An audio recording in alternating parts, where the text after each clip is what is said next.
What if I told you that two marketing experts built a $60 million beverage brand in just under 2 years and they compete directly with alcohol? And also, they are sharing every detail publicly, their revenue, their ad spend, even their failures. This is BREZ story and it's gonna change how you see e-commerce forever. Welcome back to the channel. In this video format, we're breaking down the most successful e-commerce brands that are crushing it right now. Today, we're diving deep into BREZ, a THC beverage brand that are disrupting two industries at once, alcohol and cannabis. And trust me, their strategy is something that every e-commerce founder should study in detail. First, let's talk about the brand that they are riding in the USA right now. People are drinking less alcohol than ever before, and the numbers are staggering. 58% of American adults said they are drinking at least sometimes in 2024. That is the lowest since 1996. Young adults in the USA, so in the range of 18 to 35, are 10 points less likely to drink. That is the lowest since 2 decades. Nearly 2 of 3 Gen Zers are planning to drink less in 2026. And here's a very interesting fact. Over 45% of Americans already saying drinking once a month is bad for your health. That is a clear indication of a change of mind in the whole society. And what are people are reaching out instead? Exactly, cannabis beverages. The cannabis beverage market hit 55 million in Q1 alone. That is a 15% increase on year. The 50% increase year is nice, but here's where the money is made. The global cannabis beverage market is projected to hit 4 billion in 2030. That is a 20% growth year.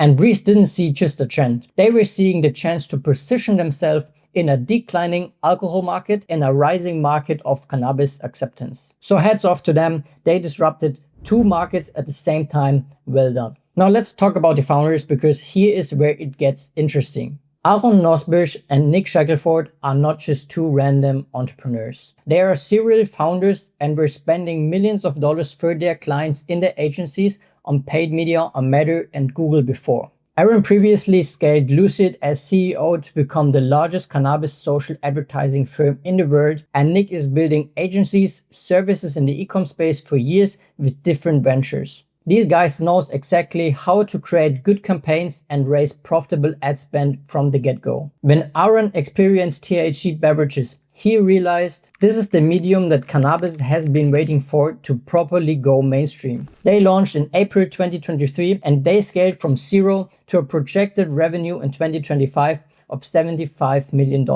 They already sold 28 million in 2024 and were profitable after 6 months into the journey. Let's talk about their secret weapon they are using, and that is what every e-commerce entrepreneur should study in detail. BREZ is heavily working with animated and 3D renders of their cans. This gives them a huge advantage because they can create countless ads for very low cost per creative. Think about it. Instead of expensive photo shoots every time they need a new ad creative, they just create them digitally. Different backgrounds, different variations, different effects, all without touching a physical product. And that is so crucial because paid ads is their main driver for their business. Talking about creatives, let's have a look at their creatives. And what should I say? I wasn't surprised. They are playing the game right. Static ads that are testing an angle and addressing pains, founder ads, user-generated content ads, demonstration ads, everything you wish for, they have it in their ad library. And this expertise in these fields like Meta, Google, TikTok, whatever channel it is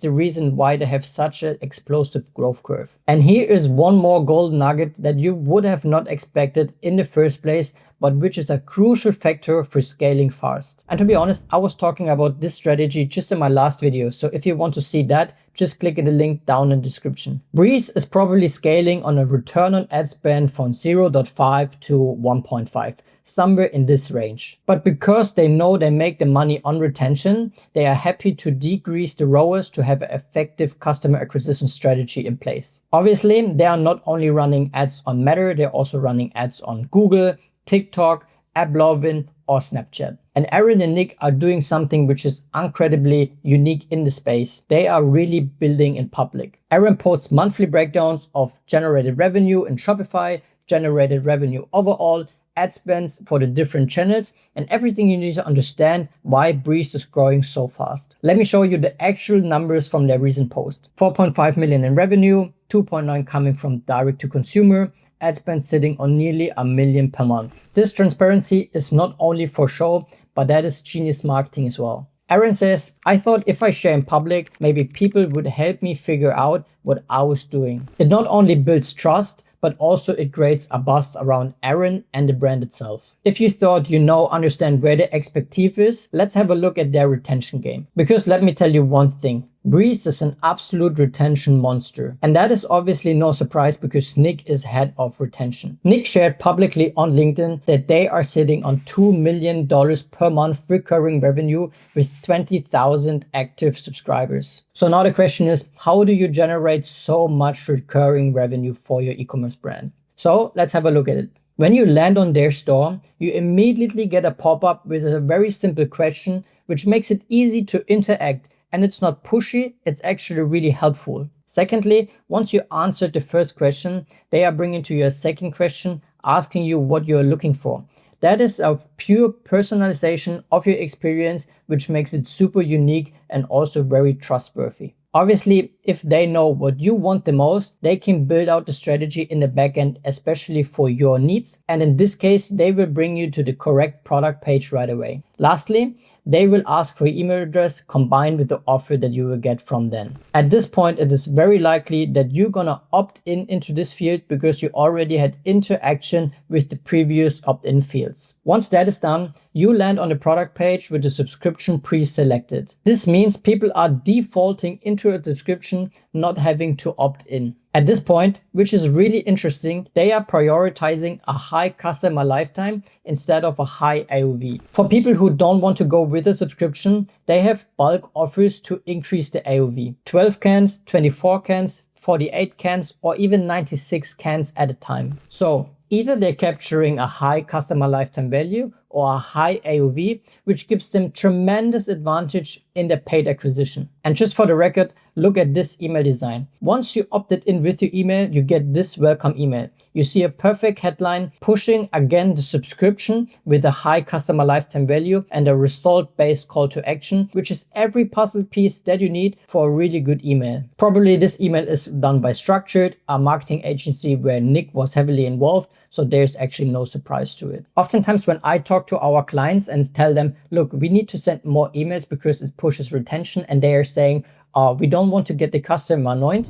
Let's look at this. In a matter of 3 days, I received 7 emails from BREZ, so they are really making sure they get their purchase because I was so close to purchasing it. Unfortunately, I could not order to Europe, so that is why I didn't order. But of course, not everything has been smooth sailing. Aaron admits the biggest challenge has been the one that all high growth consumer businesses are facing, the supply chain. If you're growing that fast, it is a massive challenge to keep every product in stock. But luckily for them, they have an A-player team where no one is afraid to make their hands dirty and go the extra mile. BREZ started as a direct-to-consumer brand, but now they're starting to go into retail as well. With the brand growing, they are not only focusing on the digital paid ads channel, but also they do cool offline stuff like you can see here. So what can you take from this video? First, it is possible to disrupt a market in a bootstrap way. The only thing that you will need to have is a good expertise and the willpower to do so. Second,